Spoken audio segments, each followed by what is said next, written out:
Hi everyone. My name is Angelica Rozza, and for the past 2 years at Girls Right Now, I have worked with the same mentor, Joanna Lawfer. My mentor and I have grown so close, and I wouldn't be where I am today without her. I decided for my second and final year at Girls Right Now to write about a topic I've been avoiding. This is now an excerpt of a longer piece I am working on. The Woman Upstairs. A priest was coming on Saturday to bless the house. My landlord told me a house like ours needed to be cleansed by God's Holy Spirit because of the woman who lived upstairs. The woman he referred to was my mom. I gritted my teeth and forced a gracious smile. If my landlord thought that holy water and a couple of Hail Marys was all it took to rid my mom of her disorder, he was a fool to think I hadn't already tried that. There was nothing a priest could do that I could not. I don't need to be ordained to know that you cannot exorcise my mom's demons. You can only cope with them. All my life, I have been my mother's first line of defense when it came to handling her bipolar disorder. When my mother was not able to work and things got rough with money, we had to barter with the landlord by buying him food as payment for rent. In the market, I weighed bananas and apples and whatever fruit cost the least. When my mother was manic and wanted to start school to become a floral designer or open her own personal training business that she claimed would be way better than Lucille Roberts, I tried to be supportive of her dreams. And whenever she was depressed and buried herself under unwashed blankets for days at a time, I gave her the space to succumb to her illness. When I look at my mother now, through the eyes that have seen it all for the past 18 years, I see a woman stripped of ambition, the ambition to have ambitions. On sunnier days, I see a woman who tries to do all that she can't do when fighting against medically induced drowsiness and chemical imbalances.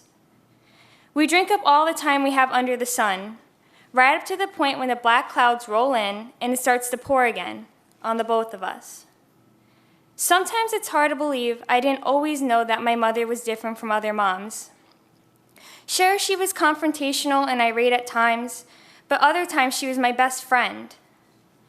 Yet there was a difference that I was reminded of whenever friends of mine would talk back to their mothers, and my chest was the only one that would tense up with anxiety. My mother was different from other mothers, and I was too blind to see that because every paper, story, or report card I brought home, she hung with a heavy magnet on the fridge.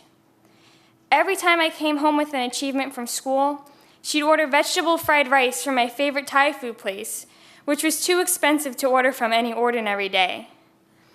Our strong love for animals became almost a daily bond and surprise when she'd bring home a new pet for me to love until we were a few short of a petting zoo.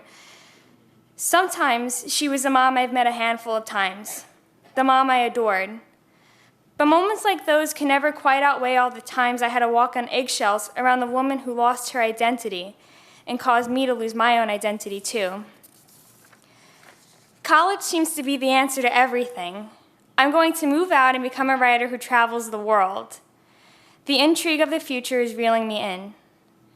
I'm so close to becoming the person I've longed to be, but I want to see that my mom functions and handles life without me, that when I visit home for the holidays, I'll have no pieces to glue back together. For a year now, I've been breaking away from the woman who every waking second consumed my thoughts. We're going to have to fend for ourselves sooner than later. But I wouldn't change a thing about my life with her. She may not have been as independent as she'd like, but she made sure I was. And for every time I cut my foot on the eggshells her disorder laid out before me, my skin grew tough with the scars that now motivate me to keep moving forward. Thank you.